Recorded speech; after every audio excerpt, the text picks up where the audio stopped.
आणि मला वाटतं असा कोणी कवी नसेल की ज्याने आईवरती लिहिलं नाही. आणि म्हणतो आईवर लिहिलं नसेल ना तर तो कवीच नसेल. एक वेळेला वडिलांवरती नाही लिहू शकत तुम्ही, पण आई हा कवितेचा कॉमन विषय आहे. आणि मी पण एक कवीच आहे, विडंबन जरी असलं तरी कवीच आहे. आणि मग त्या अनुषंगाने मी इथे आईची एक रचना ठेवतो. आता ही कविता मी पहाटे 4 वाजता लिहिली होती. ही कविता लिहिताना माझ्या पहाटेच्या 4च्या वेळेला डोळ्यामध्ये 2 अश्रू होते. पण जेव्हा ही मी कविता वेगवेगळ्या साहित्य संमेलनामध्ये, काव्यमेळाव्यामध्ये सादर करतो, एक तरी व्यक्तीच्या डोळ्यामध्ये 2 अश्रू येतात. आणि हे माझ्या कवितेचं यश आहे असं मला वाटतं.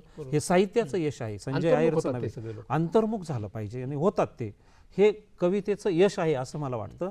मग त्याच आशयाची आईची एक कविता तुमच्या पुढे ठेवतो. मला वाटतं तुम्हाला सर्व विद्यार्थ्यांना, शिक्षकांना नक्कीच आवडेल.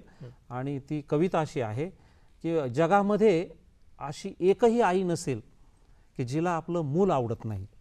मुलगा तुमचा डॉक्टर असू द्या, वकील असू द्या, इंजिनियर असू द्या, चोर असू द्या, नाही तर दरोडेखोर असू द्या, प्रत्येक आईला आपलं मूल हे आवडीचंच असतं.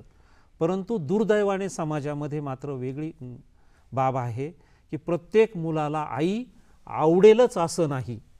आता समाज इतका सुधारला, इतका पुढारलाय की कुत्रे पाळायला लागला ना आईबाप आश्रमात घालायला लागलाय.